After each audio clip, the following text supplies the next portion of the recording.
유대인의 유월절이 가까운지라 예수께서 예루살렘으로 올라가셨더니 성전 안에서 소와 양과 비둘기 파는 사람들과 돈 바꾸는 사람들이 앉아 있는 것을 보시고 노끈으로 채찍을 만드사 양이나 소를 다 성전에서 내쫓으시고 돈 바꾸는 사람들의 돈을 쏟으시며 상을 엎으시고 비둘기 파는 사람들에게 이르시되 여기서 것을 가져가라. 내 아버지의 집으로 장사하는 집을 만들지 말라 하시니 제자들이 성경 말씀에 주의 전을 사모하는 열심이 나를 삼키리라 한 것을 기억하더라. 이에 유대인들이 대답하여 예수께 말하기를 내가 이런 일을 행하니 무슨 표적을 우리에게 보이겠느냐. 예수께서 대답하여 이르시되 너희가 이 성전을 헐라 내가 사흘 동안에 일으키리라. 유대인들이 이르되 이 성전이 46년 동안에 지었거늘 내가 3일 동안에 일으키겠느냐 하더라. 그러나 예수는 성전된 자기 육체를 가리켜 말씀하신 것이라. 죽은 자 가운데서 살아나신 후에야 제자들이 이 말씀을 기억하고 성경과 예수께서 하신 말씀을 믿었더라. 아멘. 오늘은 요한복음의 말씀을 같이 나누기를 원합니다. 요한복음은 신약 성경 앞부분에 위치한 성경으로 사복음서라는 범주에 들어가는 말씀입니다. 이 사복음서는 좀 더 세분화해서 나눌 수 있는데 공관복음과 요한복음으로 나눌 수 있습니다. 공관복음이라는 이 단어의 뜻을 우리가 유추해 볼 수 있듯이 마태, 마가, 누가 복음은 예수님을 바라볼 때 비슷한 관점을 가지고 예수님을 바라보지만 요한복음이 바라보는 예수님은 이 다른 세 복음서와는 약간 다릅니다. 요한은 이 복음서, 요한복음을 다른 복음서보다 조금 늦게 기록을 하였습니다. 그렇기 때문에 이미 요한이 요한복음을 쓸 때는 예수님에 대한 사실을 기록하고 예수님을 전할 목적으로 쓰여진 다른 복음서들이 있었기 때문에 요한이 이 요한복음을 쓸 때는 다른 복음서들과는 다른 목적과 다른 의도를 가지고 이 요한복음을 기록을 합니다.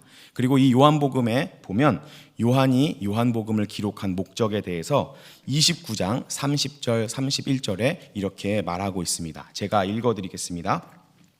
예수께서 제자들 앞에서 이 책에 기록되지 아니한 다른 표적도 많이 행하셨으나 오직 이것을 기록함은 너희로 예수께서 하나님의 아들 그리스도이심을 믿게 하려 함이요 또 너희로 믿고 그 이름을 힘입어 생명을 얻게 하려 함이니라. 아멘. 요한은 이 요한복음을 통해서 이 요한복음을 접하는 사람들이 예수님이 하나님의 아들이심을 믿게 하고 그것으로 말미암아 생명을 얻게 하기 위한 목적을 가지고 요한복음을 썼습니다. 요한이 이 요한복음을 기록한 시점은 보통 성경학자들이 AD 80년에서 85년 정도로 추정하고 있습니다. 이 시기는 초대교회 가운데 많은 핍박이 있으면서도 복음이 전파돼서 교회가 성장하고 있던 시기였습니다. 그리고 동시에 많은 이단들과 이단 사상들, 왜곡된 신앙의 모습들이 등장하여 거짓 교사와 교회의 싸움이 일어나고 있던 때였습니다. 요한은 이 교회의 상황을 바라보면서 예수님이 하나님의 아들이시고 세상 죄를 지고 가는 하나님의 어린 양이고 그 예수님이 나의 생명입니다 라는 이 고백이 점점 힘을 잃어가는 모습을 보았습니다. 복음 외에 다른 것을 더하거나 빼는 거짓 교사들과 이단이 나타나는 것을 보았습니다. 그리고 세상의 핍박과 박해 속에서 성도들의 믿음에 흔들리는 모습을 보았습니다. 요한은 3년 동안 예수님과 함께 생애를 같이 한 사람으로서 예수님이 실제이고 예수님이 나의 생명이다라는 고백을 누구보다 옆에서 절실히 깨달은 사람입니다. 그리고 이 고백이 힘을 잃어가는 모습을 안타까워하면서 요한은 요한복음을 통해서 예수님이 나의 생명입니다라는 고백을 회복하기 바라는 마음으로 요한복음을 기록하였습니다. 이 요한의 마음을 생각하면서 요한복음을 읽을 때 우리의 마음 가운데 더 큰 은혜가 있을 줄로 믿습니다. 보라, 세상 죄를 지고 가는 하나님의 어린 양이다. 그 어린 양이 예수님이시다. 십자가와 부활이 그 증거다 라는 이 고백이 우리에게도 고백되어지고 이 고백이 우리의 삶으로 표현되는 놀라운 역사가 있기를 예수님의 이름으로 축복합니다. 오늘 본문 말씀을 같이 한번 살펴보겠습니다. 오늘 본문 말씀은 예수님께서 예루살렘 성전으로 올라가셔서 그 안에서 장사하고 있던 사람들을 내쫓는 모습을 우리에게 보여줍니다. 먼저 14절 말씀을 우리 다시 한번 같이 읽어보겠습니다. 14절 시작. 성전 안에서 소와 양과 비둘기 파는 사람들과 돈 바꾸는 사람들이 앉아 있는 것을 보시고. 아멘. 예수님이 살아계실 당시에 이 예루살렘 성전에는 많은 먼 곳에서 예루살렘 성전으로 오는 예배드리기 위해 오는 사람들이 있었습니다. 그러면 이제 하나님께 제물을 바치기 위해서 먼 곳에서 양이나 소나 비둘기나 이런 제물을 가지고 오는데, 하나님께는 어떤 제물을 드려야 할까요? 흠이 없는 제물을 드려야 하는데, 먼 여행길에 혹시라도 이 내가 데리고 온 염소나 양이 발을 헛디뎌서 다리가 삐기라도 하면 그 양과 염소는 하나님께 드릴 수 없게 되었습니다. 그래서 이런 제사를 드리는 사람들의 편의를 제공하기 위해서 성전 밖에서 양이나 소나 이런 제물들을 파는 사람들이 있었고, 또 여러 지역에 흩어져 있었기 때문에 성전에 세금으로 낼 때 통용되는 화폐가 달랐기 때문에 성전세를 내기 위해서 돈을 바꾸어주는 환전상들이 성전 근처에 많이 있었습니다. 처음에는 좋은 의도를 가지고 이렇게 시작되었지만, 이런 장사와 환전이 종교 지도자들의 욕심과 만나면서 점점 변질되어 갔습니다. 그래서 처음에는 성전 문 밖에서 이런 장사와 환전을 하였지만, 오늘 말씀에 보면 성전 안에서 이 사람들이 있었다라는 것을 볼 수가 있습니다. 성전 안에 이방인의 뜰에서 자리를 잡고 장사하는 모습을 볼 수 있습니다. 우리 15절 말씀 같이 읽어보겠습니다. 시작. 노끈으로 채찍을 만드사 양이나 소를 다 성전에서 내쫓으시고 돈 바꾸는 사람들의 돈도 쏟으시며 상을 엎으시고. 아멘. 예수님께서는 이 사람들에게 무섭게 책망하시면서 내쫓는 모습을 우리에게 보여주고 계십니다. 우리가 흔히 예수님을 생각하면 떠오르는 이미지는 수고하고 무거운 짐진 자들아 다 내게로 와라 하는 이런 사랑과 인내와 자비가 풍성하신 하나님이시고, 우리를 위로해 주시고 우리를 늘 괜찮다고 말해 주실 것만 같은 그런 따뜻한 분위기인데, 오늘 우리에게 보여주는 예수님의 모습은 굉장히 그런 이미지들과 쉽게 연결되지 않는 진노에 차 있는 분노를 터뜨리는 모습을 우리에게 보여줍니다. 다른 공관 복음에서는 이 성전 청결 사건을 십자가를 지시기 전에 종려 주일에 행한 것으로 기록하고 있습니다. 하지만 요한복음은 예수님의 공생의 초반에 있던 사실이라고 우리에게 기록을 해주고 있습니다. 그래서 성경학자들은 예수님이 성전을 이렇게 청결하게 하셨던 사건이 예수님의 공생의 가운데 2번 있었던 일로 봅니다. 그래서 사도 요한은 이 2번의 성전 청결의 사건 중에 첫 번째 있던 사건을 가나의 혼인잔치 바로 뒤에 배열하고 있습니다. 그렇다면 이 사도 요한이 가나의 혼인잔치와 성전 청결 사건을 이렇게 연달아 기록한 까닭은 무엇일까요? 가나의 혼인잔치가 우리에게 무슨 교훈을 주는지를 먼저 알아야 합니다. 우리 성도님들도 가나의 혼인잔치 사건을 다 아시지요? 어떤 사건이죠? 예수님과 예수님의 제자들과 어머니가 한 혼인잔치에 초대를 받아서 갔는데 포도주가 뚝 떨어졌습니다. 그래서 어머니 마리아가 예수님에게 너가 이거 문제 좀 해결해 봐라 그랬더니, 예수님이 여자여 이게 무슨 상관이 있습니까? 나의 때가 아직 이르지 않았습니다 라고 툭툴툴 거리시더니 기적을 행하시는 모습을 우리에게 보여줍니다. 그래서 이 가나의 혼인잔치가 우리에게 주는 교훈은 무엇일까요? 종들이 모르는 예수님에게 순종했더니 기적이 일어났다. 항아리 아귀까지 물을 가득 채우는 끝까지 충성하니까 하나님이 기적을 베푸셨다. 엄마의 말을 잘 들으니까 기적이 나타났다. 이런 것이 이 가나의 혼인잔치가 주는 교훈이 아니라, 우리가 이 사건에서 주목해 보아야 하는 것은 포도주가 떨어졌다는 것이고 예수님이 만드신 포도주가 극상품이었다라는 사실입니다. 이 가나의 혼인잔치를 통해서 사도 요한이 전달하고 싶은 교훈은, 인간이 만든 세상은 아무리 우리가 열심히 노력하고 최선을 다해도 결국은 무언가 부족할 수밖에 없고 파멸에 다다를 수밖에 없다라는 것입니다. 그래서 사람들은 하나님의 나라가 필요하고 그 하나님의 나라는 인간이 만든 세상과는 비교할 수 없는 질과 양이 월등한 하나님의 나라다라는 사실입니다. 그리고 그 하나님의 나라는 예수 그리스도를 통해 오신다라는 것이 가나의 혼인잔치가 우리에게 진정으로 알려주고자 하는 교훈입니다. 이렇게 예수님을 통하여서 완성될 이 하나님 나라의 삶은 그럼 어떤 삶인가? 이것을 사도 요한은 이 성전 청결 사건과 이어서 우리에게 알려주고 있습니다. 예수님의 십자가로 인하여서 생명과 즐거움이 가득 넘쳐나는 하나님 나라가 완성될 건데, 이 하나님 나라에서는 우리가 어떤 삶을 살아야 하는가, 그 모습을 보여주는 것이 성전 청결 사건입니다. 성전은 어떤 곳이죠? 하나님의 백성이 하나님과 만남을 갖는 곳입니다. 하나님과 교제하는 곳입니다. 성전에서 하나님은 백성들을 만나주시고 백성들의 죄를 용서해 주시고 하나님의 자녀로의 신분을 다시 회복시켜 주십니다. 그리고 그 하나님의 관계 안에서 하나님과 그의 백성이 교제하고 관계 맺는 곳이 바로 성전입니다.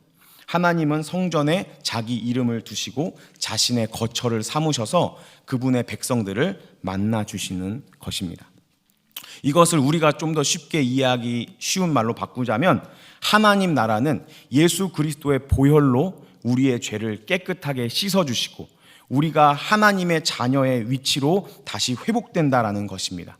그래서 하나님과 우리가 아버지와 아들, 아버지의 딸의 관계와 교제를 누리는 것, 그리고 이 놀라운 일을 우리가 즐거워하며 하나님이 우리에게 베푸신 은혜를 기뻐하며 찬양하는 곳이 바로 성전이다라고 할 수 있습니다. 말 그대로 성전은 아버지의 집입니다. 예수님은 십자가를 통해서 이 하나님의 나라로 우리를 초대하십니다. 그리고 이 하나님의 나라 안에서 우리가 어떻게 살기를 바라시는가, 이것을 성전을 통해서 우리에게 제시하고 있습니다. 우리는 하나님과의 교제의 자리로 나아가야 합니다. 하나님께서 우리에게 베풀어 주신 은혜를 감사해야 하고 그 은혜를 베풀어 주신 하나님을 높이는 삶을 살아가야 합니다. 하나님의 자녀가 하나님의 자녀로 하나님을 가장 높여드릴 수 있는 행위가 바로 예배입니다. 그래서 성전은 예배가 핵심을 이루고 있는 곳입니다. 하나님의 백성의 핵심적인 삶의 모습은 바로 예배입니다. 그렇다면 예배라는 것이 무엇일까요? 저는 예배를 이렇게 정의합니다. 예배는 하나님의 언약을 기억하고 기념하고 기대하는 것이다. 하나님의 약속을 기억하고 하나님의 약속이 나의 삶에서도 이루어질 것을 기대하면서 매주일 공동체로 모여서 그 하나님의 언약을 기념하는 것이 바로 예배입니다. 그렇기 때문에 이 예배의 중심은 하나님의 언약, 하나님의 약속, 바로 하나님의 말씀이 중심이 되는 것입니다. 예배를 통해서 우리는 하나님이 우리를 예배자로 불러주시고 우리의 죄를 용서해 주시고 우리에게 생명의 말씀으로 말씀하여 주셔서 그 말씀의 힘과 능력으로 세상을 살아가도록 우리를 세상에 보내신다라는 것을 기억하고 기념하고 나의 삶에서 그 하나님의 말씀의 능력이 구원의 계획이 이루어질 것을 기대하며 살아가는 것이 바로 예배입니다. 하나님을 예배하는 것, 이것이 성도들의 삶에 가장 중요하고 중심적인 일이 되어야 합니다. 전도도, 구제도, 또 사귐도 다 예배 다음으로 중요한 일입니다. 예배 없는 경건, 예배 없는 전도, 예배 없는 사귐은 다 종교적인 유희에 지나지 않습니다. 예배가 있는 경건이 되어야 하고 예배가 있는 전도가 되어야 하고 예배가 있는 구제가 되어야 합니다. 성도 간의 교제도 예배가 있는 사귐이 되어야 합니다. 예배가 우리의 삶의 중심을 차지해야 하는데 이 예배가 우리의 삶의 중심을 차지하지 못하고 다른 것이 우리의 삶의 중심을 차지했을 때 예수님은 어떻게 하십니까? 정말 이렇게 화를 내실 수 있을까 할 정도로 진노하십니다. 예수님께서는 우리가 예배 외에 다른 것을 중심으로 놓을 때 이렇게 진노하는 모습을 보여주십니다. 이것이 우리가 예배를 회복하고 예배를 최우선으로 힘쏟으며 살아가야 할 이유가 되는 것입니다. 성도들의 삶의 중심은 예배라는 것을 우리가 꼭 기억해야 합니다. 우리 16절 말씀을 같이 또 읽어보겠습니다. 시작. 비둘기 파는 사람들에게 이르시되 이것을 여기서 가져가라. 내 아버지의 집으로 장사하는 집을 만들지 말라 하시니. 아멘. 이렇게 중요한 예배가 이 유대 종교 지도자들 때문에 어떻게 변질이 되었습니까? 예배보다 장사가 중요하게 되었습니다. 오늘날도 그렇지만 아마 이 당시에도 많은 사람들이 하나님을 예배하기 위해 성전을 찾았을 텐데, 예배보다 제사보다 이런 이익을 창출하는 모습이 더 앞서는 성전의 모습을 보면서 마음이 상했던 많은 사람들이 있었을 것입니다. 그리고 그들은 그 상한 마음을 가지고 제대로 예배드리지 못했을 것입니다. 물론 이것이 변명이 될 수는 없지만 많은 사람들이 정말 참된 예배를 드리기 위해, 하나님께 제물을 드리기 위해, 나의 마음을 드리기 위해 자기의 제물을 끌고 왔지만 예배보다 다른 것이 앞서는 모습을 보면서 많은 사람들이 아마 실족했을 것입니다. 또 이 이방인의 뜰이라는 곳은 이방인들이 예배를 드리는 곳이었는데, 이 이방인의 뜰이 이방인들이 예배하는 공간에서 장사꾼들이 차지하는 공간으로 변질되어 버렸습니다. 하나님은 고아와 과부와 이방인의 하나님도 되십니다.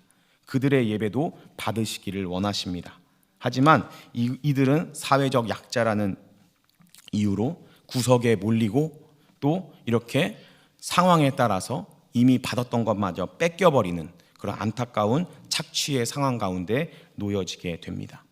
사랑하는 우리 동관교회 성도 여러분, 이런 모습이 오늘날 우리 한국교회 안에도 없는지 우리는 반성해 보아야 합니다. 만일 오늘날 이 한국교회 가운데 예수님이 들어오신다면 아마 이렇게 채찍을 들고 채찍질하지 않으시겠습니까?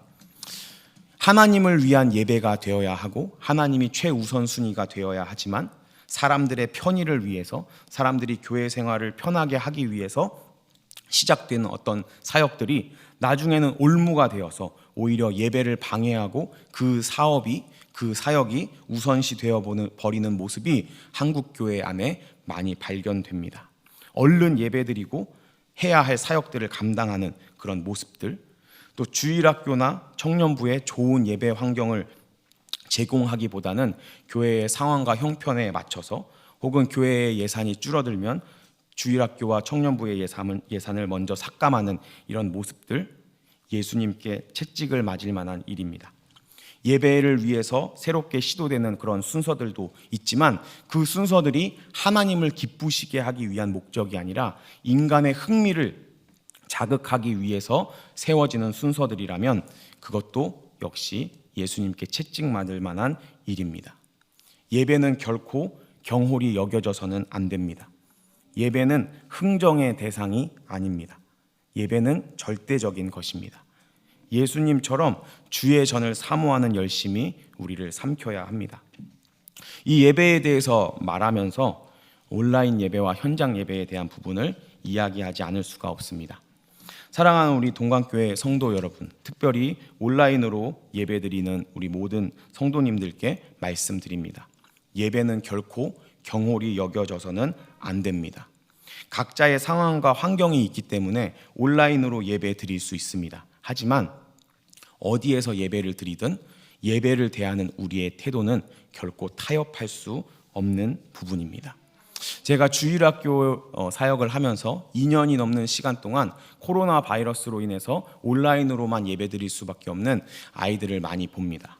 그런데 이 아이들을 위해서 그래도 우리가 예배 캠페인도 하고 예배를 온라인으로 드리지만 옷을 단정하게 입고 예배당에 나올 때처럼 똑같은 마음과 태도를 가지고 예배를 드리도록 많이 격려하고 교육하고 있지만 그렇게 잘 안 되는 모습들을 많이 발견합니다. 아마 우리 성도님들의 모습도 별반 다르지 않을 것이다 라고 생각이 됩니다. 우리 부모님들께 부탁드립니다. 부모님이 먼저 잘 도와주시고 예배의 모범을 보여주셔야 합니다. 어렸을 때부터 예배를 가볍게 여기고 영상 보는 것처럼 그렇게 소홀하게 예배를 경홀히 여기는 사람이 과연 커서 어떤 예배자가 되겠습니까? 부모님들이 먼저 아이들에게 모범을 보여주시기를 바랍니다. 현장으로 나오는 우리 성도님들도 마찬가지입니다. 우리는 늘 우리의 마음을 점검해 보아야 합니다.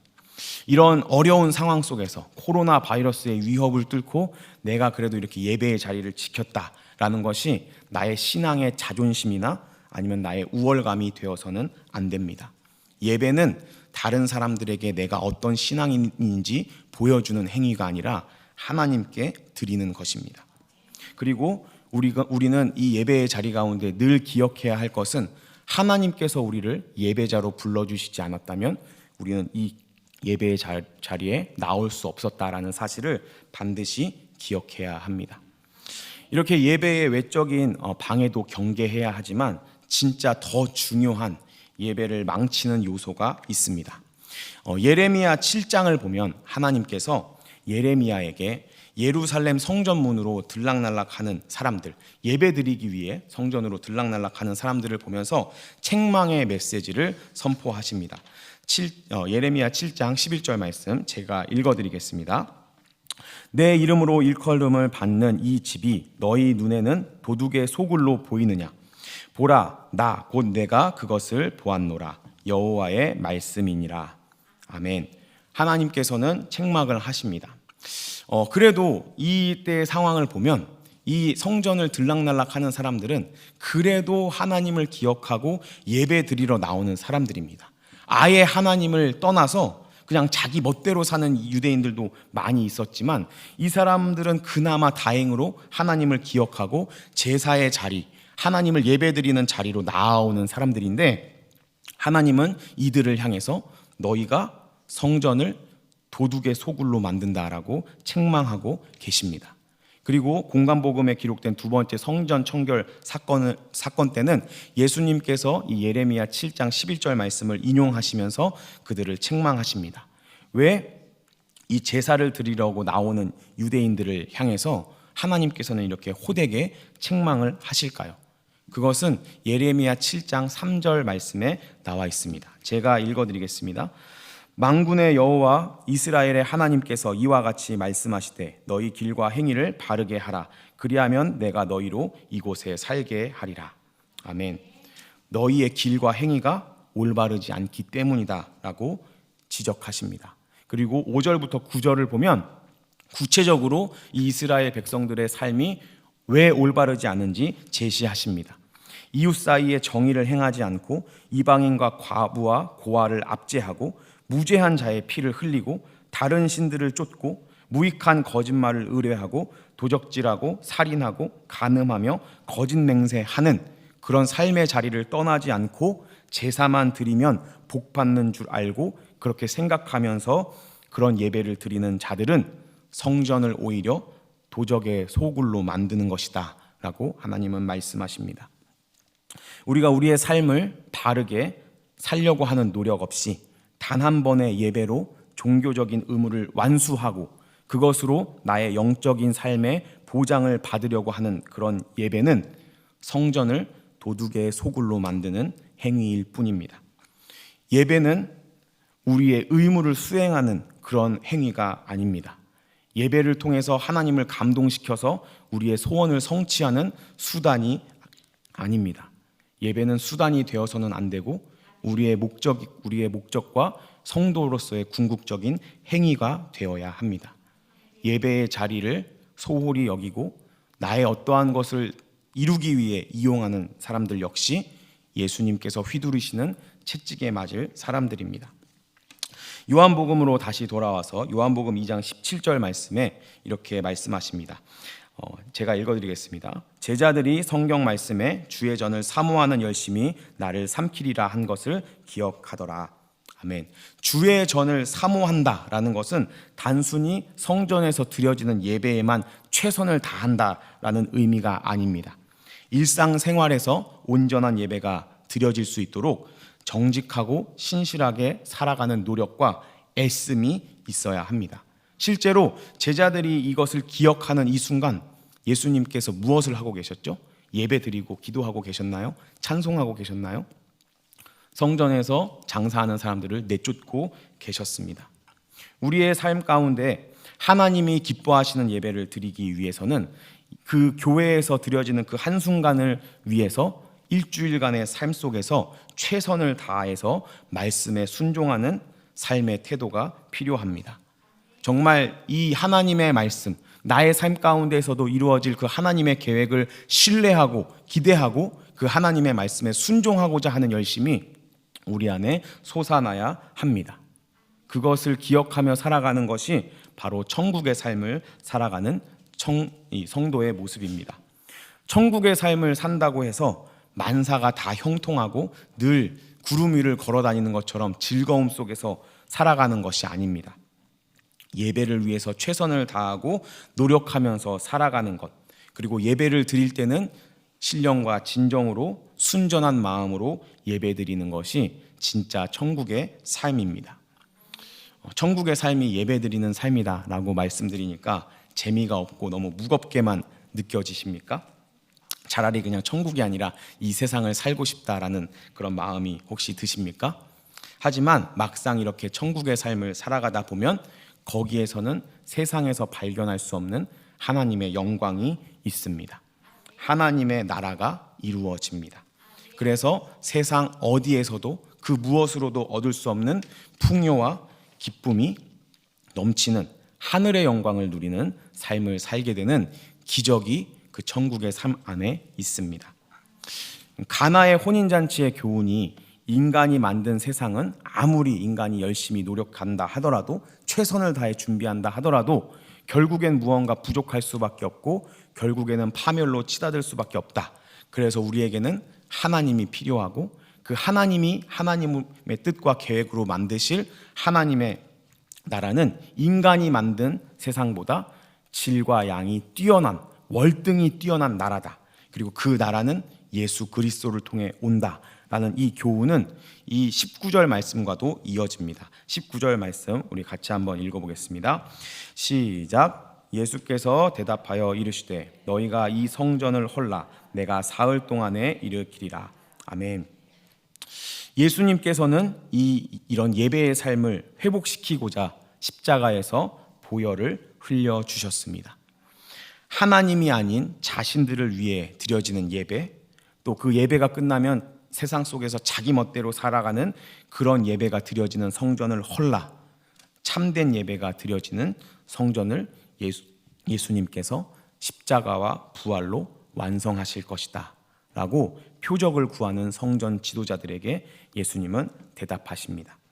20절 말씀 제가 읽어드리겠습니다. 유대인들이 이르되 이 성전은 46년 동안에 지었거늘 내가 3일 동안에 일으키겠느냐 하더라. 아멘.